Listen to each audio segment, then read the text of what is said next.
লা ইলাহা ইল্লা আনা, আমি আল্লাহ ছাড়া কারো আইন মানতে পারবা না। এ কথা কার? আচ্ছা, তাহলে আল্লাহর আইন ছাড়া জমিনে কারো আইন মানা যাবে না।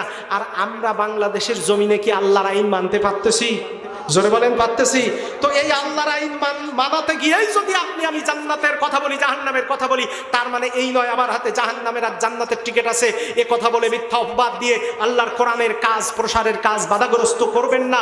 আল্লাহর কোরআন প্রতিষ্ঠা করার জন্য আল্লাহ নিজে বলেছেন, ও মুসা লা ইলাহা ইল্লা আনা, আল্লাহ ছাড়া অন্য কারো আইন, অন্য কারো কনস্টিটিউশন, অন্য কারো সংবিধান এটা মানা যাবে না। বরং সমাজে চুরি হলে আল্লাহর আইন, আস-সারিকু আস-সারিকাতু, সমাজে জিনা হলে আজ-জানিয়াতু আজ-জানি ফাজলিদু কুল্লা ওয়াহিদিম মিনহুমা।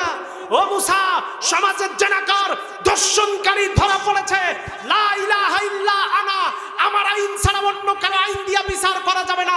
অথচ বাংলার জমিনে রামিসাকে ধর্ষণ করার পরে আমরা যখন দর্শকের মুখ থেকে প্রকাশ্যে স্টেটমেন্ট পেয়েছি, তার বউ বলেছে আমার স্বামী ধর্ষণ করে হত্যা করেছে, সে নিজে বলেছে আমি ধর্ষক, আমি খুন করেছি, প্রকাশ্য তার বিচার হওয়ার পরিবর্তে আমরা সংবিধানের দোহাই দিয়া এখনো তার জামাইয়া ধরে রাখছি। কথা বলেন ঠিক কিনা? হে মুসলমান, আপনার মেয়ে যদি হতো, আপনার বোন যদি হতো, আপনার অন্তরের অনুভব কেমন থাকতো? হ্যাঁ মুসলমান, তাহলে বোঝা গেল যারা সমাজে প্রকাশ্য বিচারের ক্ষেত্রে আল্লাহর আইন দিয়া বিচার না করে, ওয়ামান লাম ইয়াহকুম বিমা আনজালাল্লাহু ফাউলাইকা হুমুল কাফিরুন, আল্লাহ বলছেন যারা আল্লাহর আইন দিয়া বিচার হোক, দেশ চলুক, সমাজ চলুক, সংবিধান চলুক, এটা যারা চায় না, বরং মধ্যযুগীয় আইন বলে কটাক্ষ করে, আল্লাহ পাক বলছেন তারা সব কাফের। মুসা আলাইহিস সালাম দেখলেন বড় মেয়েটা বয়সেও বড়, জ্ঞান বুদ্ধিও তার বেশি। মুসা আলাইহিস সালাম বড় মেয়েটাকে বিয়ে করলেন। জোরে বলেন, আরো জোরে বলেন। তাহলে সংসারে হলো, শ্বশুর হইল নবী। কয়েক বছর পরে এইবার পুরা 10 বছর যখন পার হয়ে গেল, মুসা আলাইহিস সালামের স্ত্রীর গর্ভে ইত্তাবসার সন্তান আছে। এমন সময় আল্লাহ রাব্বুল আলামিন ঘোষণা করলেন, মুসা আর দেরি করা যাবে না, এই মিশর থেকে এখন দ্বীনের দাওয়াত নিয়ে, এই মাদায়েন থেকে এখন দ্বীনের দাওয়াত নিয়ে তোমাকে এখন চলে যেতে হবে ওই মিশরের জমিনে যেখানে তুমি ফেরারি আসামি। রা মুসলমানেরা, আল্লাহ রাব্বুল আলামিনের এই গোটা জিন্দেগিতে ওই মধ্যপ্রাচ্যে আমেরিকার সাদা শকুনের দল যুদ্ধ বাধাই দিয়েছে। মধ্যপ্রাচ্যের প্যালেস্টাইন, মধ্যপ্রাচ্যের ফিলিস্তিন, মধ্যপ্রাচ্যের জর্ডান, মধ্যপ্রাচ্যের লেবানন, মধ্যপ্রাচ্যের সমস্ত এলাকায় ওরা যুদ্ধ কেন বাধাই দিয়েছে? কারণ শেষ জামানায় যখন আল্লাহর প্রেরিত 2 জন মহাপুরুষ আসবেন, ওই এলাকা থেকে তাদের উৎপত্তি হবে, ওই এলাকা থেকে ইসলামী বিপ্লবের চূড়ান্ত ডাক আসবে, সারা পৃথিবীতে কুফরের বিরুদ্ধে চূড়ান্ত জিহাদ শুরু হবে। এই কারণে ওই এলাকা ঘিরে তাদের যত পরিকল্পনা করা। এলাকার মুসলমানেরা একটুখানি ছোট্ট করে পরিচয় দেয়, ওই প্যালেস্টাইনের জমিনে আমরা যাকে ফিলিস্তিন নামে চিনি, ওই ফিলিস্তিনের জমিনে একটা শহর আছে, নাম তার হেব্রন শহর। হেব্রন শহরের কাছে ঘুমিয়ে আছেন আল্লাহর পয়গম্বর, মিল্লাতা ইব্রাহিম বলে যাকে চিনি, মুসলিম মিল্লাতের জাতির পিতা যিনি, ইব্রাহিম আলাইহিস সালাম, তিনি ওই জমিনের ভিতরে তিনি শুয়ে আছেন। ফিলিস্তিনের আরেকটা শহর আছে, নাম তার জেরিকো। জেরিকো শহরের ভিতরে আল্লাহর নবী হযরত ইয়াকুব আলাইহিস সালাম ঘুমিয়ে আছেন। এরপরে তার পাশে ঘুমিয়ে আছেন তার আরেকজন সন্তান হযরত তার বাবা ইসাক আলাইহিস সালাম। ইসাক নবীর পাশে ঘুমিয়ে আছেন তার সন্তান ইয়াকুব আলাইহিস সালাম। ইয়াকুব আলাইহিস সালামের পাশে ঘুমিয়ে আছেন তার সন্তান নবী হযরত ইউসুফ আলাইহিস সালাম। এবং তার পাশে আরেকজন নবী ঘুমিয়ে আছেন, ওখান থেকে আরেকটু দূরে নাবলুস শহরের জমিনে আরেকজন নবী ঘুমিয়ে আছেন, জলিলুল কদর পয়গম্বর, তিনি হলেন এই মুসা আলাইহিস সালাম। সিরিয়ার দামেস্কের মসজিদে উমাইয়ার সামনে, আল্লাহু আকবার, সিরিয়ার দামেস্কের মসজিদে উমাইয়ার সামনে আরেকজন পয়গম্বর ঘুমিয়ে আছেন, হযরত ইয়াহিয়া আলাইহিস সালাম। আর তার পাশে ওই একই কবরস্থানে ঘুমিয়ে আছেন যিনি মুসলিম জাহানের প্রথম আল্লাহর স্বীকৃত মুয়াজ্জিন, যিনি হযরত বেলাল রাদিয়াল্লাহু তাআলা আনহু। সম্মানিত ভাইরা, ইরাকের জমিনে চলে যান, নাজাব শহরের ভিতরে প্রচলিত বর্ণনায় তিনি ঘুমিয়ে আছেন যিনি, তার নাম আদি পিতা হযরত আদম আলাইহিস সালাম। একই জায়গায় ঘুমিয়ে আছেন শেরে খোদা হযরত আলী বিন আবি তালিব রাদিয়াল্লাহু তাআলা আনহু। ওখান থেকে কয়েক কিলোমিটার দূরে ওই ইরাকের জমিনের কারবালার জমিনের কবরস্থানে ঘুমিয়ে আছেন মুসলিম যুবকদের মাথার তাজ, কলিজার টুকরা ইমাম হযরত হুসাইন রাদিয়াল্লাহু তাআলা আনহু। এরপরে জর্ডানের ভিতরে চলে যান, যেটাকে এই কোরআনের ভাষায় মাদায়েন বলা হয়েছে, যার আলোচনা আমি করতেছিলাম ওই মাদাইন শহরের ভিতরে, বর্তমান জর্ডানের ভিতরে, জর্ডানের মাটিতে ঘুমিয়ে আছেন ওই নবী হযরতে শুআইব আলাইহিস সালাম। ওই জর্ডানের মাটিতে আরেকটু দূরে আরেকটা কবরস্থানে ঘুমিয়ে আছেন আল্লাহর আরেকজন পয়গম্বর, নাম তার হযরতে ইউসা ইবনে নুন আলাইহিস সালাতু ওয়াস সালাম। এরপরে জর্ডানের রাজধানী আম্মান থেকে 140 কিলোমিটার দক্ষিণে আল কারাব কবরস্থানের ভিতরে ঘুমিয়ে আছেন ইসলামের ইতিহাসের ঐতিহাসিক মুতার প্রান্তরের ঐতিহাসিক বিজয়ের তিনজন সেনাপতি, একজন হযরতে যায়েদ বিন হারেসা রাদিয়াল্লাহু তাআলা আনহু, আরেকজন ঘুমিয়ে আছেন জাফর বিন আবি তালেব রাদিয়াল্লাহু তাআলা আনহু। তাদের পাশে আরেকজন ঘুমিয়ে আছেন যিনি বছর রাত্রিতে বিশ্ব সুন্দরী স্ত্রীকে বছর রাত্রিতে ফেলে রেখে এসে ইসলামের জন্য তরবারি ধরে জিহাদ করে শহীদ হয়েছিলেন যিনি আব্দুল্লাহ ইবনে রাওয়াহা রাদিয়াল্লাহু তাআলা আনহু। তিনি ও চিনাডাঙ্গার যুবকেরা দলমত যাই থাকুক না কেন, ইসলামের জন্য মধ্যপ্রাচ্যে যেমন আল্লাহর নবীরা, আল্লাহর নবীজির প্রিয় সাহাবায়ে কেরাম ঘুমিয়ে আছেন, চতুর্দিকে মধ্যে মুজাহিদরা ঘুমিয়ে আছেন, আমাদেরকেও বাড়ির ভিতরে বসে থাকলে হবে না, প্রয়োজন যদি হয় ময়দানে নামতে হবে, ইসলামের জন্য জীবন দিতে হবে। হযরত আবু হুরায়রা হাদিসের রাবী, ওয়াদানা রাসূলুল্লাহ সাল্লাল্লাহু আলাইহি ওয়াসাল্লাম আল গাজওয়াতুল হিন্দ, হিন্দুস্তানের সাথে আমাদের একটা যুদ্ধ হবে, এটা নবীজি বলেছেন। আবু হুরায়রা বলেছেন ফাইন উদরিকুহা নাফসি ওয়া মালি উনফিকু ফিহা নাফসি ওয়া মালি। আবু হুরায়রা বলছেন আমার মতো সাহাবী যদি হিন্দুস্তানের স্বৈরাচারের বিরুদ্ধে বিপ্লব করার ওই জিহাদে অংশগ্রহণ করার সুযোগ হয়, আমি আবু হুরায়রা আমার জীবনটা দিয়ে দেব, নাফসি ওয়া মালি, আমার জীবনের পাশাপাশি আমার যত টাকা পয়সা আছে সব আমি তার বিরুদ্ধে দিয়ে দেব, ইসলামের পক্ষে দিয়ে দেব। মুসলমান, এই ইসলামী আন্দোলনের জন্য টাকা দেওয়া আর যাকাত দিয়ে সংগঠন পরিচালনা করা, এই মিথ্যা তোহমত দিয়ে আমাদের ভিতরে ইফতিরাক তৈরি করা যাবে না। হিন্দুস্তানের সেই গাজওয়াতুল হিন্দ আমাদের কাছে এগিয়ে আসতেছে। আল্লাহর নবী মুসা আলাইহিস সালাম যেমন দিন প্রতিষ্ঠার জন্য ইসলামের জন্য দেশ ছেড়েছিলেন, আবার দেশে ফিরে এসেছেন, মুজাহিদের মতো গর্জন করেছেন, মর্দে মুজাহিদের মতো হযরত আলী যেমন জীবন দিয়েছেন, বদরের প্রান্তরে 313 জন সাহাবী জীবন, 313 জন সাহাবী যুদ্ধ করেছেন, 14 জন শহীদ হয়েছেন। ওহদের ময়দানে, হুনাইনের প্রান্তরে আল্লাহর নবীর সাহাবীরা জীবন দিয়েছেন। ও চিনাডাঙ্গার যুবক ভাইয়েরা, মুরব্বীরা যারা এখানে উপস্থিত আছেন, আগামীতে যদি প্রয়োজন হয় ওই গাজওয়াতুল হিন্দের সাথী হওয়ার জন্য নিজের স্ত্রীকে বিধবা করে, সন্তানকে ইয়াতীম করে, যদি প্রয়োজন হয় ইসলামের জন্য, দেশ বাঁচানোর জন্য জিহাদের প্রয়োজন হয়, কারা কারা রাজি আছেন জীবন দেওয়ার জন্য? দুহাত তুলে আমার আল্লাহকে দেখায় দেন। নারায়ে তাকবীর, আল কোরআনের আলো সংসদে জালো, নারায়ে তাকবীর। আমার ভাইরা রাগ করেছেন? এবার মুসা আলাইহিস সালাম গভীর রাত্রে শ্বশুরকে ডাক দিলেন, আব্বা আমার বাড়ি থেকে আপনার এই বাড়িটা দূরত্ব প্রায় 550 কিলোমিটার। আল্লাহ পাক আমাকে ইশারা করেছেন এখনই আমার এলাকায় ফিরতে হবে, আপনি আমার সফরের প্রস্তুতি গ্রহণ করুন, আমাকে তৈরি করে দেন, আমার বিবিকে স্ত্রীকেও তৈরি করে দেন। স্ত্রীকে সাথে করে নিয়ে যখন মুসা আলাইহিস সালাম বেরিয়ে আসবেন, হযরতে মুসা আলাইহিস সালামের শ্বশুর এই হযরতে শুআইব আলাইহিস সালাম কয়েকটা দুম্বা, কয়েকটা ঘোড়া, কয়েকটা ভেড়া সাথে করে দিলেন এবং সেই ঐতিহাসিক লাঠিটা তার হাতে দিলেন। এই লাঠিটা মানে সেই লাঠি না, শ্বশুর যেহেতু জামাইকে লাঠি দিচ্ছে তার মানে এই লাঠি বউ ঠেঙানো লাঠি না, এই লাঠি ফেরাউন ঠেঙানো লাঠি। জোরে বলেন ঠিক কিনা? আমার ভাইরা, ওই এলাকায় এখনো সেই কারণে 7000 বছর আগের সেই নিয়ম এখনো প্রচলিত আছে। শ্বশুররা বিয়ের পরে নতুন জামাইকে লাঠি উপহার দেয়, তবে এই কাজ অন্তত বাংলা জমিনে করা যাবে না, কারণ আমাদের মেজাজ যেই পরিমাণ খারাপ হয় তাতে শ্বশুরের দেওয়া লাঠি যদি হাতে পায় তাহলে বউ একটু 19 20 করলে ওর আর খুঁজে পাওয়া যাবে না ওই লাঠির আঘাতে। কথা বলেন ঠিক কিনা আমার ভাইরা? তো যাই হোক, মা বোনদের এই সাংসারিক ব্যাপারে কিছু কথাবার্তা বলবো মনে করছিলাম, তো যেহেতু শুরু থেকে পরিবেশটা একটু অন্যরকম ছিল, এখন আলহামদুলিল্লাহ যা হয়েছে ভালো হয়েছে, তারপরও চেষ্টা করব আরেকদিন। প্রিয় হাজরিন, এখন এই লাঠির একটা ছোট্ট গুণাবলী আছে। হাসিয়ায়ে জালালাইনের ভিতরে লাঠির গুণাবলী লেখা হয়েছে 7টা। 1 নম্বর লাঠির গুণাবলী হলো হযরতে মুসা আলাইহিস সালাম যখন ফাঁকা জমিন দিয়া সফর করার জন্য একলা একলা হেঁটে যেতেন, মুসা আলাইহিস সালাম যখন একাকিত্ব অনুভব করতেন, এই লাঠি জবান দিয়া মুসা আলাইহিস সালামের মতো সাথে বন্ধুর মতো গল্প করত। একটু জোরে বলেন সুবহানাল্লাহ। লাঠির দ্বিতীয় নম্বর গুণাবলী ছিল হযরত মুসা আলাইহিস সালাম যখন মাঠের ভিতরে বসে থাকতেন, যখন সূর্যটা ঘুরতো ওই লাঠিটা জমিনের উপরে পুঁতে রাখতেন। সূর্যটা যেদিকে যেদিকে ঘুরতো লাঠি ঠিক সেই দিকে ঘুরে মুসা আলাইহিস সালামের মাথার ছায়ার কাজ করত।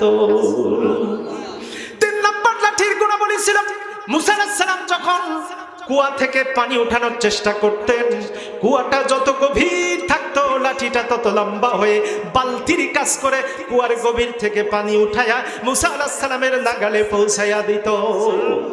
লাঠির 4 নম্বর গুণাবলী হলো হযরত মুসা আলাইহিস সালাম ছাগল গরু দুম্বার জন্য যখন পাতা পাড়ার জন্য গাছের দিকে লাঠিটা উঁচু করে ধরতেন, গাছ যত লম্বা হতো লাঠিটাও তত লম্বা হইয়া গাছের ডাল আর পাতা ভেঙ্গে হযরত মুসা আলাইহিস সালামের পশুদের খাওয়ার ব্যবস্থা করে দিত। এভাবে করে লাঠির অনেকগুলো গুণ ছিল, তার ভিতরে অন্যতম গুণ ছিল সাগরের ভিতরে আঘাত মারলে পরবর্তীতে রাস্তা বেরোতো, আবার নমরুদের ফেরাউনের সামনে ফেলে দিলে সাপ হয়ে যেত। অনেকগুলো গুণাবলী পরবর্তীতে বলবো। এই লাঠি নিয়ে আর তার স্ত্রী এবং সফরের সমস্ত সামান সঙ্গী নিয়ে গভীর রাত্রিতে তাফসিরে কুরতুবী লিখতেছে, আমার ভাইরা প্রচন্ড জঙ্গলের ভিতরে, ঘন জঙ্গলের ভিতরে আল্লাহ কয় মুসা যেই রাস্তা দিয়ে তুমি আসছিলে ওই রাস্তায় যাওয়া যাবে না, গুপ্ত রাস্তায় যেতে হবে, গোপন রাস্তায় যেতে হবে, কারণ এখন স্বৈরাচার আছে, এই স্বৈরাচারের লোকজন যদি তোমার চিনে ফেলে তাহলে তোমারে ডিটেক্ট করে ফেলবে, আইডেন্টিফাই করে তোমাকে অ্যাটাক দিয়ে ফেলবে, সুতরাং এখন তোমাকে বাঁচতে হবে। পরবর্তীতে ওরা যাই গালাগালি করুক অসুবিধা নাই, তুমি এই লোহিত সাগরের কিনার দিয়ে চলে যাও। মুসা আলাইহিস সালাম গভীর রাত্রে আসতেছেন, হঠাৎ করে স্ত্রী বলতেছে, স্বামী আমার গর্ভে সন্তান, যন্ত্রণা উঠেছে, মাঝে মধ্যে যন্ত্রণা করে মাঝে মধ্যে ভালো হয়ে যায়, প্রচন্ড ঠান্ডার ভিতরে আমাকে একটু আগুনের ব্যবস্থা করে দাও। সুবহানাল্লাহ। মুসা আলাইহিস সালাম এবার পাহাড়ের ভিতরে যত চকমকে পাথর আছে পাথরগুলো ঘষা দিলেন, আগুন বের হয় না।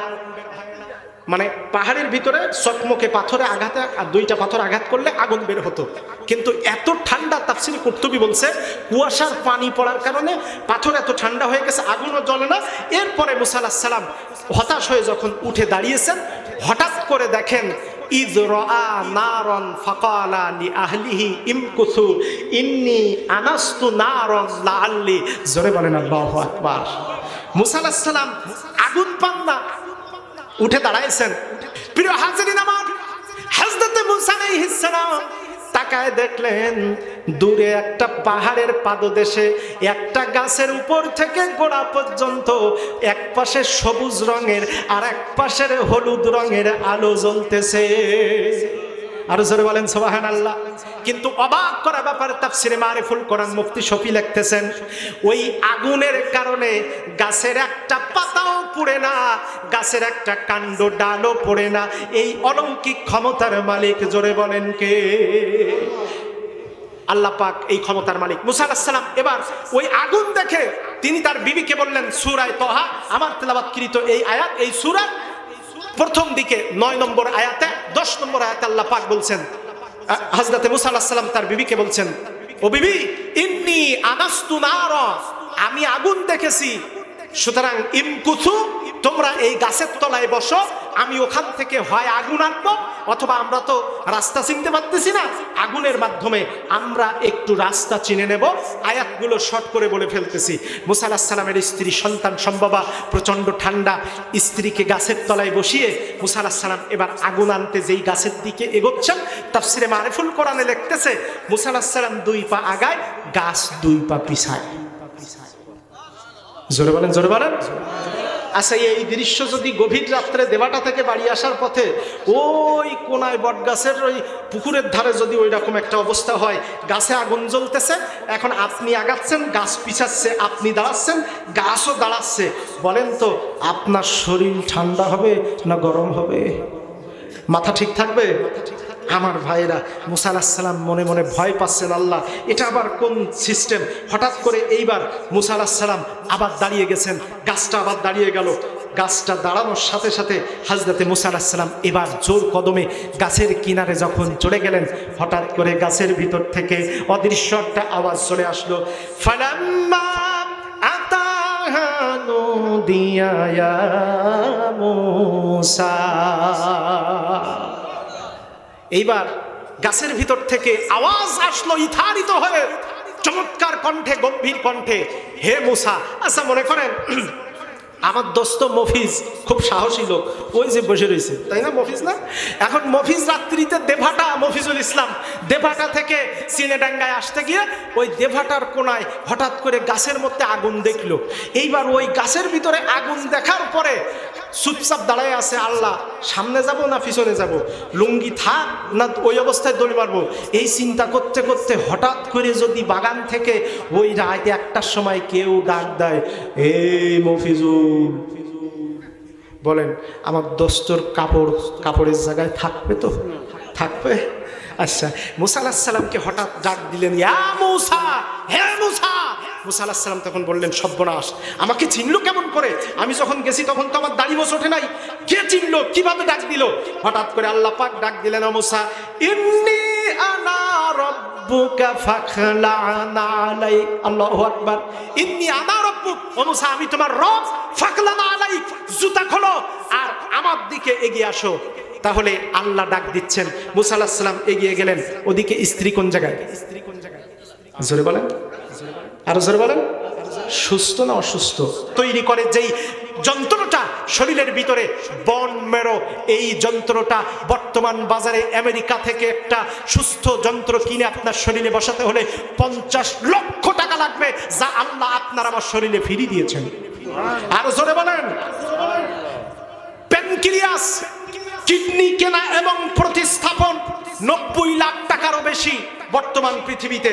আমার সম্মানিত হাজরিন, ফুসফুস, লাংস, যেটা আপনার এই শ্বাস প্রশ্বাসকে পাঞ্চিং করে, এই ফুসফুস যার যত ভালো সে তত দম নিতে পারে। দেখেন না, ওই কারি আব্দুল বাসেত তেলাওয়াত করে এক ভঙ্গিতে, আবার শায়েখ আব্দুর রহমান আস-সুদাইস তিনি তেলাওয়াত করেন আরেক ভঙ্গিতে, বাংলাদেশের সাইদুল ইসলাম তেলাওয়াত করেন আরেক ভঙ্গিতে, কক্সবাজারের মুহতারাম শফিকুল ইসলাম তিনি তেলাওয়াত করেন আরেক ভঙ্গিতে। এক একজনের এক এক কণ্ঠ, এক একজনের এক এক দম, এই ফুসফুসের সুস্থতার কারণে। আরো জোরে বলেন সুবহানাল্লাহ। দেখেন আল্লাহর কত কুদরত এই কোরআন। একটা গান মমতাজ যেভাবে গান গাইছে ওইভাবে সুর যদি না মেলে, যত ভালো কণ্ঠই হোক, তার সুরে গান না গাইলে মানুষ আপনার স্টেজে জুতা ঢিল মারবে। অথচ কোরআন এক একজনের এক এক রকম। আমার আব্দুল কাদের ভাই যদি তেলাওয়াত করে, ইয়াসিন ওয়াল কুরআনিল হাকীম, এমন একটা ভারী কণ্ঠ আসবে, শুনতে মজা লাগবে। আবার যদি ওই মক্কা মদিনার ইমাম সাহেব কারি আব্দুর রহমান আস-সুদাইস তেলাওয়াত করেন, ইয়াসিন ওয়াল কুরআনিল হাকীম ইন্নাকা লামিনাল মুরসালিন আলা সিরাতিম মুস্তাকিম। আল্লাহু আকবার। আবার বাংলাদেশের কারি সাইদুল ইসলাম আসাদ যদি তেলাওয়াত করে, অথবা কক্সবাজারের শফিউল ইসলাম সাহেব যদি তেলাওয়াত করে, ইয়াসিন ওয়াল কুরআনিল হাকীম ইন্নাকা লামিনাল মুরসালিন আলা সিরাতিম মুস্তাকিম।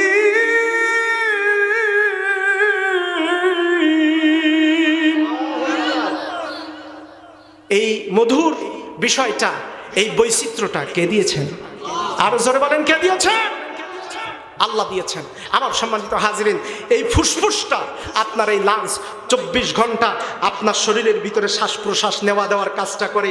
এইটা যদি এখন আপনার নষ্ট হয়, তাহলে সুস্থ ফুসফুস যদি আমেরিকান ডলার অনুযায়ী এখন যদি কি বলে ভাঙিয়ে কেনা হয়, বাংলা টাকায় একটা ফুসফুস লাঞ্জের দাম 2,40,00,000 টাকার উপরে। আল্লাহু আকবার। এইটা আল্লাহ আপনাকে আমাকে ফিরিয়ে দিয়েছেন। মুসলিমকেও দিয়েছেন, হিন্দুকেও দিয়েছেন, বৌদ্ধকেও দিয়েছেন, খ্রিস্টানকেও দিয়েছেন। এটা আল্লাহর আমাদের জন্য এক বিরাট দয়া।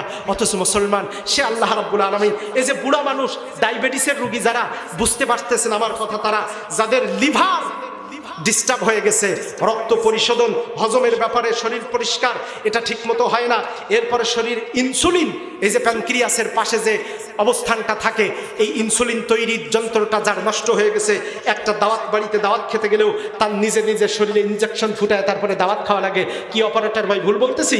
বুড়া মানুষ নিজে নিজে ইনজেকশন নিয়ে তারপরে খেতে হয়।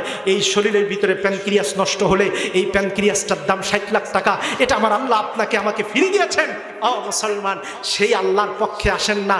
আপনি কিছুদিন পর পর বলেন কোরআন মধ্যযুগীয় আইন, কোরআন দিয়া রামিসা হত্যার ধর্ষণের বিচার করলে মধ্যযুগীয় বিচার হবে, এই কথা বলে আপনি বুঝাচ্ছেন আপনি স্বঘোষিত মুরতাদ। আর মুরতাদের পক্ষে যিনি কণ্ঠ উজাড় করবেন, স্লোগান দিবেন, তারও কিয়ামতের দিন পরিস্থিতি খারাপ হবে। সুতরাং আল্লাহর দরবারে জবাব দিতে হবে। আসুন এবার আল্লাহ রাব্বুল আলামিন মুসাকে বলছেন, ও মুসা ফাকলানা আলাইক, তাড়াতাড়ি করে আসো। মুসা আলাইহিস সালাম এগিয়ে গেলেন, যাওয়ার পরে বললেন, আল্লাহ আপনি আমাকে কি বলবেন? হযরতে মুসা আলাইহিস সালামকে আল্লাহ পাক বলছেন, স্ত্রী কোন জায়গায়? হ্যাঁ, তার মানে বোঝা গেল কিছুটা হলো কবির ভাই জনগণ মোটামুটি শুনতেছে। স্ত্রী গাছতলায়, সুস্থ না অসুস্থ? অসুস্থ। এই অবস্থায় আল্লাহ বলছেন, ও মুসা স্ত্রী ওখানে আছে, থাক, মালিক আমি, দেখবো আমি, তুমি চলে আসো। আমি তোমাকে নির্বাচিত করেছি, আমি তোমাকে নবী হিসেবে, ওয়া আনা আখতারতুকা ফাসতামিউ লিমা ইউহা, আমি তোমাকে নবী হিসেবে মনোনয়ন দিলাম। আমি এখন যা বলবো তাই শোনো, আমার কথা ছাড়া আর কারো কথা শোনা যাবে না। আমার মুসা আলাইহিস সালাম তখন এগিয়ে গেলেন। আল্লাহ পাক এবার পরিচয় দিচ্ছেন, মুসা ইন্নানি আনাল্লাহ লা ইলাহা ইল্লা আনা ফা'বুদনি ওয়া আকিমিস সালাতা লিযিকরি। আল্লাহ কয় মুসা ইন্নানি আনাল্লাহ। এ যুবক ভাইরা, লুক এট মি, আমার দিকে তাকান, সবাই হিসাব করেন। আল্লাহ বলছেন ইন্নানি আনাল্লাহ, ও মুসা আমি তোমার আল্লাহ, আমার সাথে দেয় না যেন কেউ পাল্লা, তাইলে তার থাকবে না কাল্লা। জোরে কোন সুবহানাল্লাহ। আল্লাহ কয় মুসা আমি তোমার আল্লাহ, ইন্নানি আনাল্লাহ। আচ্ছা একটু আগে তো আল্লাহ বলছেন ইন্নি আনা রব্বুক, আমি তোমার রব। তাহলে আবার নতুন করে ইন্নানি আনাল্লাহ আল্লাহ বলে তিনি নিজের পরিচয় দিলেন কেন? রব শব্দটা দয়ার ব্যাপার। রব শব্দটার মানে হলো তিনি খ্রিস্টানের জন্যও রব, তিনি মুসলমানের জন্য রব, তিনি গরু ছাগল হাঁস মুরগি সবার জন্য রব, স্বামী স্ত্রী সবার জন্য তিনি রব। কিন্তু আল্লাহ পরিচয়টা দিয়ে একটা প্রভাবের ব্যাপার দিলেন। মনে করেন সাতক্ষীরার পুলিশ সুপার সাহেব এই জায়গায় এসে বলল মাহফিল হবে না। এখন সিনেডাঙ্গা যুবকেরা তারে চেনে না, তার চেহারায় শরীরে সাধারণ সিভিল ড্রেসে আসছে, চিনতে না পেরে সিনেডাঙ্গার যুবকেরা বলতেছে থাপড়ায় দাঁত মুখ ভেঙে কলকাতায় পাঠাই দেবো, মাহফিল হবে না তোমার বাপের কথা। এইবার লোকটা যখন দাঁড়িয়ে আছে, আরেকজন এসে বলতেছে যে ওই যারে তুমি থাপড়ায় 3টা দাঁত ফাড়াই দিতে চাইছো, জানো কে? উনি সাতক্ষীরার পুলিশ সুপার। অথচ এই কথা বলার পরে তার শরীর মোটাও হইল না, লম্বাও হইল না, বরং আমাদের চাইতে খাটো 1.5 ব্যাটারি কোটায় চাকরি পাইছে এরকম অফিসারও আছে। কথা বলেন ঠিক কিনা? তাহলে শক্তি আমার চাইতে বেশি না, কিন্তু ভয় করা লাগতেছে নামের গুণে। আল্লাহ বলছে মুসা ইন্নানি আনাল্লাহ, আমি তোমার আল্লাহ, কেউ যেন আমার সাথে দেয় না পাল্লা। লা ইলাহা ইল্লা আনা, ও মুসা যেহেতু আমি তোমার আল্লাহ, আমি বলছি আমি ছাড়া আর কারো আইন মানা যাবে? কার কথা? লা ইলাহা ইল্লা আনা, আমি আল্লাহ ছাড়া কারো আইন মানতে পারবা না, এ কথা কার? আচ্ছা, তাহলে আল্লাহর আইন ছাড়া জমিনে কারো আইন মানা যাবে না। আর আমরা বাংলাদেশের জমিনে কি আল্লাহর আইন মানতে পারতেছি? জোরে বলেন পারতেছি? তো এই আল্লাহর আইন মানাতে গিয়েই যদি আমি জান্নাতের কথা বলি, জাহান্নামের কথা বলি, তার মানে এই নয় আমার হাতে জাহান্নামের আর জান্নাতের টিকিট আছে। এ কথা বলে মিথ্যা অপবাদ দিয়ে আল্লাহর কোরআনের কাজ প্রসারের কাজ বাধাগ্রস্ত করবেন না। আল্লাহর কোরআন প্রতিষ্ঠা করার জন্য আল্লাহ নিজে বলেছেন, ও মুসা লা ইলাহা ইল্লা আনা, আল্লাহ ছাড়া অন্য কারো আইন, অন্য কারো কনস্টিটিউশন, অন্য কারো সংবিধান এটা মানা যাবে না। বরং সমাজে চুরি হলে আল্লাহর আইন, আস-সারিকু আস-সারিকাতু, সমাজে জিনা হলে আজ-জানিয়াতু আজ-জানি ফাজলিদু কুল্লা ওয়াহিদিম মিনহুমা। ও মুসা, সমাজের জিনাকার দর্শনকারী ধরা পড়েছে, লা ইলাহা ইল্লা আনা, আমার আইন ছাড়া অন্য কারো আইন দিয়া বিচার করা যাবে না। অথচ বাংলার জমিনে রামিসাকে ধর্ষণ করার পরে আমরা যখন দর্শকের মুখ থেকে প্রকাশ্যে স্টেটমেন্ট পেয়েছি, তার বউ বলেছে আমার স্বামী ধর্ষণ করে হত্যা করেছে, সে নিজে বলেছে আমি ধর্ষক, আমি খুন করেছি, প্রকাশ্য তার বিচার হওয়ার পরিবর্তে আমরা সংবিধানের দোহাই দিয়া এখনো তারে জামাইয়া ধরে রাখছি। কথা বলেন ঠিক কিনা? হে মুসলমান, আপনার মেয়ে যদি হতো, আপনার বোন যদি হতো, আপনার অন্তরের অনুভব কেমন থাকতো? হ্যাঁ মুসলমান, তাহলে বোঝা গেল যারা সমাজে প্রকাশ্য বিচারের ক্ষেত্রে আল্লাহর আইন দিয়া বিচার না করে, ওয়ামান লাম ইয়াহকুম বিমা আনজালাল্লাহু ফাউলাইকা হুমুল কাফিরুন, আল্লাহ বলছেন যারা আল্লাহর আইন দিয়া বিচার হোক, দেশ চলুক, সমাজ চলুক, সংবিধান চলুক, এটা যারা চায় না, বরং মধ্যযুগীয় আইন বলে কটাক্ষ করে, আল্লাহ পাক বলছেন তারা সব কাফের। কথা বলেন ঠিক কিনা? কার কথা কার কথা? সুতরাং কোরআনের আইন দিয়া দেশে বিচার প্রতিষ্ঠিত হতে হবে, এটা সবার চাওয়া। আপনি যে দল যে নেতার পিছনে যান, কিন্তু আপনার মনে মনে চাওয়া থাকতে হবে, সুযোগ থাকলে কাজ করতে হবে যাতে কোরআনের আইন এই সমাজে প্রতিষ্ঠিত হয়। এরপরে এক নাম্বার কাজ হলো লা ইলাহা ইল্লা আনা, আমি আল্লাহ ছাড়া কাউকে আইনদাতা মানবা না, সংবিধানের দোহাই দিয়ে আল্লাহর আইনকে রহিত করে দিবা না। আমার সম্মানিত ভাইরা, 2 নম্বর কথা, ফাবুদুনি, আমি আল্লাহর ইবাদত করো, নামাজ রোজা করো। আচ্ছা, তার মানে বোঝা গেল আল্লাহর আইনের জন্য আন্দোলন করা এক ইবাদত, আর একটা ইবাদত হলো নামাজ রোজা করা। তার মানে দুইটার ভিতরে পার্থক্য আছে। একটা যদি করেন, শুধু নামাজ রোজা করেন, কিন্তু আল্লাহর আইন দিয়া সমাজে প্রতিষ্ঠিত হোক, বিচার ফয়সালা হোক, এটা চান না, তাইলে আপনি জালিম ইমানদার। কথা বলেন ঠিক কিনা? 3 নাম্বার কাজ, ওয়া আকিমিস সালাতা লিযিকরি, এটা বলেই কথা শেষ। ওয়া আকিমিস সালাতা লিযিকরি, 3 নাম্বার কাজ হলো আল্লাহর শরণার্থে তোমার সমাজে নামাজ প্রতিষ্ঠিত করে দাও। তাহলে স্ত্রী কোন জায়গায়? আরো জোরে। স্ত্রী কাজ তো নাই। মুসা আলাইহিস সালামকে আল্লাহ 3 দফা কাজ দিলেন। 1 দফা প্রথমে বললেন, ও মুসা, আমি আল্লাহর আইন ছাড়া কারো আইন মানবা না। 2 নাম্বার, আমার ইবাদত ছাড়া কারো ইবাদত করবা না। 3 নম্বরে ওয়া আকিমিস সালাতা লিযিকরি, আর আমাকে স্মরণ করার জন্য সমাজে নামাজ কায়েম করো। তাহলে সমাজে নামাজ কায়েম করার দরকার আছে না নাই?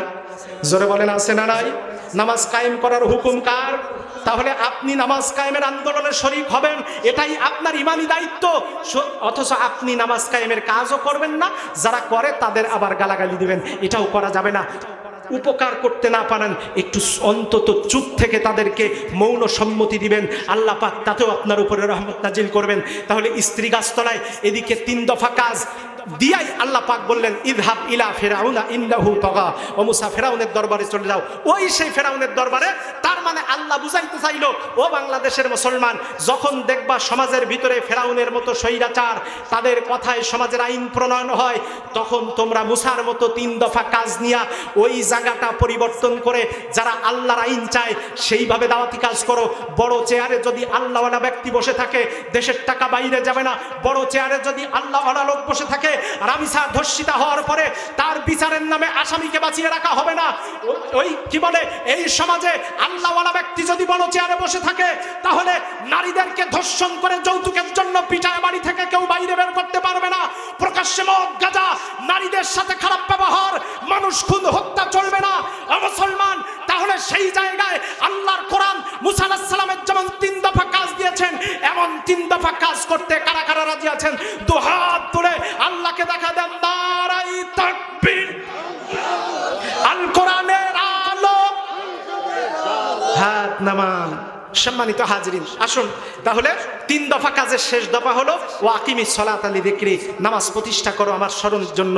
অনেকে মনে মনে বলতেছে, হুজুর নামাজ প্রতিষ্ঠা করা তো দূরে যাক, এই মাহফিল কমিটির অনেকে রয়েছে খিচুড়ি দেওয়ার পর বাড়ি গিয়ে ফজরের নামাজ পড়বে না। আছে না এরকম ভাই? আমার প্রিয় ভাইদের, সোনামণি কচি কাঁচা টুকরা, যারা ছোট ভাই বড় ভাই যারা আছেন, আমি সবাইকে নিয়ে তাদেরকে আপনাদের সামনে শো করেই দোয়া করব। এই ইন্দোনেশিয়া, চীন, এদের সবার কণ্ঠ প্রায় সেম, এদের আজানের কোয়ালিটিও সেম। হালকা রিভাব দিবেন। আল্লাহু আকবার, আল্লাহু আকবার, আল্লাহু আকবার, আল্লাহু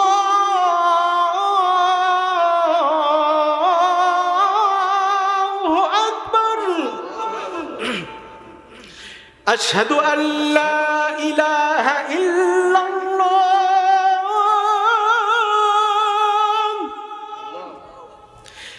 আশহাদু আল্লা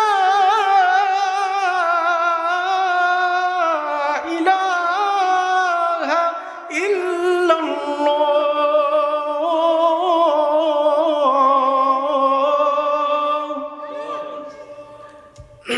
মদিনার যে আজানটা টেলিভিশনের মাধ্যমে ছোটবেলায় শুনতাম, ভাই এই চিনিডাঙ্গা আর গোবরডাঙ্গা এক হয় কোনোদিন? হ্যাঁ, আগরতলা আর খাটের তলা এক হয়? তো আমিও সেই রকম মনে করেন এক হবে না, একটু যদি মেলে ভাই, তাহলে সবাই মিলে শেষ সময় একটা চিৎকার দিয়ে আল্লাহু আকবার বলা যাবে কি যাবে না? আচ্ছা আসেন, আল্লাহু আকবার, আল্লাহু আকবার, আল্লাহু আকবার, আল্লাহু আকবার।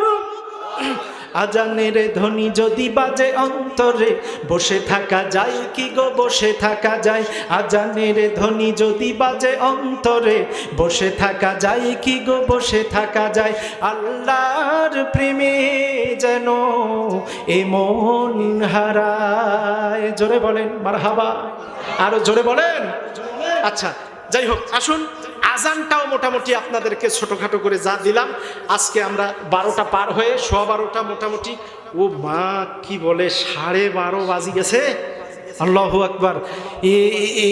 এই মোটে বুন আনতি ছিল না, আর এখন 12:30 বেজে গেছে। আমি তো ভাবতেছিলাম 11টার আগে শেষ হয়ে যাবে, সেখানে 12:30। এটাও আল্লাহর রহমত। 80,000 টাকার বক্তা, আমি বক্তার বিরুদ্ধে বলতেছি না, আধা ঘন্টা পর মাঠ ফাঁকা হয়ে যায়। এরপরে আপনারা যে এই মোটামুটি 12-12:30 পর্যন্ত আসেন, আসলে খিচুড়ি না থাকলেও কি থাকতেন না? আরো জোরে বলেন। আমি এটুকু আল্লাহ পাকের শুকরিয়া আদায় করতে পারি, খিচুড়ির তো মাহফিল আজকে, কালকে তো খিচুড়ি নাই, যদিও কালকে আমি দ্বিতীয় বক্তা। আলহামদুলিল্লাহ খিচুড়ি ছাড়াই যত জায়গায় সারা দেশে আমার স্টেজ, আলহামদুলিল্লাহ আপনাদের দোয়ায় মায়ের যায় নাই কখনো। আমার স্টেজ আমি যতক্ষণ চেষ্টা করেছি, আমার স্টেজ ঠিক থেকেছে, প্যান্ডেল ঠিক থেকেছে। আমি আপনাদের দোয়ায় এই মফিজুল ইসলামের সাথে আব্দুল কাদের ভাইদের সামনে আমি মানুষ হয়েছি একসাথে সকিপুর মাদ্রাসায়। ওই অঙ্ক পারতাম কম বলিয়ে, মানে পারতাম কম তা না, ব্রেন তো আল্লাহ কম দেয়নি, কিন্তু অঙ্ক নিয়ে টেনশন করছি, আসলে ভালো লাগতো না। ওই অঙ্ক স্যারের নামে শুধু বলতাম আল্লাহ এই লোকটার একটু পাতলা পায়খানা হয় না। এইবার যেদিন দেখতাম আজকে বীজগণিতে ঝামেলা আছে, তারপর জ্যামিতি ওই সেই কিরকম জায়গায় ভেঙে পড়লো তাই কষতিবে, ও ঘোড়ার টিম ভালো লাগতেস না, সাইকেল নিয়ে সোজা ঈদগায় চলে আসতাম, তারপর নদীর পাশে আসতাম, তবে একলা একলা, সাথে অন্য কেউ থাকতো না, চিন্তা করবেন না। যাই হোক, তো আমার ভাইরা, তাদের সামনে আমি মানুষ হয়েছি। আমি একেবারে একজন সাধারণ ব্যক্তি, আপনাদের দোয়া ভালোবাসায় সারা বাংলাদেশ, ভারতের 5টা স্টেট, 1 পশ্চিমবঙ্গ, 2 ত্রিপুরা, 3 আসাম, বিশাখাপট্টনম এবং চেন্নাই। অনেকে বলতে পারেন হুজুর চেন্নার ভাষায় তো খুটুম ফুটুম যাইতে, ওখানে গিয়ে আপনি কি ওয়াজ করেছেন? চেন্নাইতে বাংলাদেশ এবং কলকাতার অসংখ্য লোক থাকে, আব্দুল কাদের ভাই জানে। গত বছর আমি যখন চেন্নাই গেছি, তখন আমাদের আবদুল্লাহ চেন্নাইতে, আব্দুল কাদের ভাই তখন ফেরত চলে এসছেন আর কি। যাই হোক, তো এভাবে কোরআনের কথাগুলো আমি বিভিন্ন জায়গায় বলি, আপনারা দোয়া এবং আমার জন্য শুভকামনা করবেন। আসুন সবাইকে নিয়ে নাতে রসুলটা ছোট্ট করে বলে আজকের মতো দোয়া করব। এই হাফিজুর রহমান, তারপর আমাদের কবির ভাই, এখানে যারা আছেন আব্দুল কাদের ভাই, তারপর হ্যাঁ শাহাদাত ভাই সহ আমি সবাইকে এই আশপাশে চাচ্ছি, সবাইকে নিয়ে মোনাজাত করব। খিচুড়িটা কি আগে দিবেন না মোনাজাতের পরে দিবেন? মোনাজাতের পরে, আলহামদুলিল্লাহ। ও মোনাজাতের ভিতরে, তাহলে আমি সবাইকে একটু এখানে ডাকতেছি, এই জায়গায় আসেন। খিচুড়ি একজন পাহারা দিয়ে সবাই এখানে আসেন। আচ্ছা এ পাশে আসেন, এ পাশে আসেন। ভাই আপনারা দেখেন তো, এই যে ভাইদেরকে, সন্তানদেরকে আপনাদের সামনে দাঁড় করালাম, এরা এই এলাকার না বাইরের? জোরে বলেন। তারা যদি ভালো কাজ করে, এগিয়ে দেবেন না পিছাই দিবেন? আমার কাছে কিন্তু রিপোর্ট আছে, এই দেবহাটার থানার কিছু দূর থেকে একদম সুশীলগাতি পার হয়ে কোমরপুর পর্যন্ত নদীর কয়টা স্পটে অবৈধ মাদক ব্যবসা হয়। আমরা কিন্তু সবার সাথে মিশি চলি, তাদের কথায় কিছুটা বুঝতে পারি। হুজুর বলে মনে করবেন না যে কিছু জানে না। তো এই মাদকের থাবা থেকেও যদি বেঁচে থাকতে হয়, কোরআন ছাড়া এই যুবকদের ফিরানোর কোনো উপায় আছে? তাহলে এরা যদি একটা ভালো কাজ করে, তাহলে ভালো কাজে 1 হাত না 2 হাত আগায় দিবেন। আপনার এলাকা ভিত্তিক দ্বন্দ্ব থাকতে পারে, আপনার এলাকা ভিত্তিক ঝামেলা অথবা মনত কষ্ট থাকতে পারে, সব বাদ দিয়ে ভালো কাজে এই ছেলেগুলো, কারো গায়ে পাঞ্জাবি, কারো গায়ে গেঞ্জি, এরাই দিন শেষে নামাজে যায়, এরাই দিন শেষে ভালো কাজে আসে। সুতরাং এরাও যাতে বিপথে না চলে যায়, আমরা তাদের জন্য দোয়া করব ইনশাআল্লাহ। সবাই মিলে এবার একসাথে আমার এই যুবক ভাইরা মাইকলা শুদ্ধ সহ আমার আব্দুল কাদের ভাই সহ ক্যামেরাম্যান সহ সামনে শ্রোতা মা বোনেরা আপনারা আস্তে আস্তে বললে হবে সবাই মিলে আল্লাহ রসুলের শানে একটা নাতে রসুল আমরা বলে আজকে মোনাজাতে চলে যাব সবাই বলেন আমার মনের ঘরেতে রেখেছি যারে দো জাহানের বাদশা নবী দো জাহানের বাদশা নবী আমার মনের ঘরেতে রেখেছি যারে দো জাহানের বাদশা নবী কামলিওয়ালা রে দো জাহানের বাদশা নবী কামলিওয়ালা রে আমার দয়াল নবী রে আমার মায়ার নবী রে আমার দয়াল নবী রে আমার মায়ার নবী রে দো জাহানের বাদশা নবী মোরা যদি ডানাওয়ালা পাখি হইতাম ওই মদিনা দেখার লাগি উড়ে যাইতাম মোরা যদি ডানাওয়ালা পাখি হইতাম ওই মদিনা দেখার লাগি উড়ে যাইতাম হৃদয় জুড়ে দেখতাম আমি হৃদয় জুড়ে দেখতাম আমি নয়ন ভরে দো জাহানের বাদশা নবী আমার মনের ঘরেতে রেখেছি যারে দো জাহানের বাদশা নবী কামলিওয়ালা রে দো জাহানের বাদশা নবী কামলিওয়ালা রে আদি পিতা আদম যখন মুসিবতে পড়ে আমার নবীর উসিলাতে আল্লাহ কবুল করে জোরে বলেন মারহাবা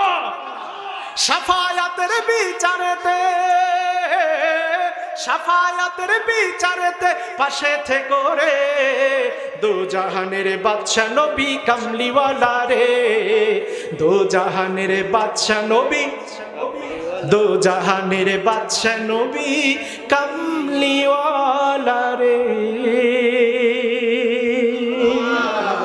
প্রিয় হাজিরিন আসুন আমাদের অন্যান্য প্রস্তুতি আমাদের ভাইরা করবে আমরা সকলে এই এলাকার কবরবাসী যেহেতু হাবিবুল্লাহ ভাই আব্দুল কাদের ভাই নিছক কবরবাসীদের জন্য আধ্যাত্মিক আলোচনা করেছেন এজন্য আমি আপনাদেরকে নিয়ে কিছু বাস্তব কথা বললাম এখন আমরা সবার জন্য যারা আসছে তাদের জন্য যারা আসে নাই তাদের জন্য যারা টাকা দিয়েছে যারা দেয় নাই যারা পক্ষে যারা বিপক্ষে কোনোটা বাদ দেব না সবার জন্য দোয়া করব ইনশাআল্লাহ সকলে কবর জিয়ারতের নিয়তে আউযু বিল্লাহ বিসমিল্লাহ সহ সূরাতুল ফাতিহা সূরা ইখলাস তিনবার একবার সূরা ফাতিহা তিনবার ইখলাস পড়ুন এবং কয়েকবার দুরূদ শরীফ পড়ুন আসসালামু আলাইকুম ইয়া আহলা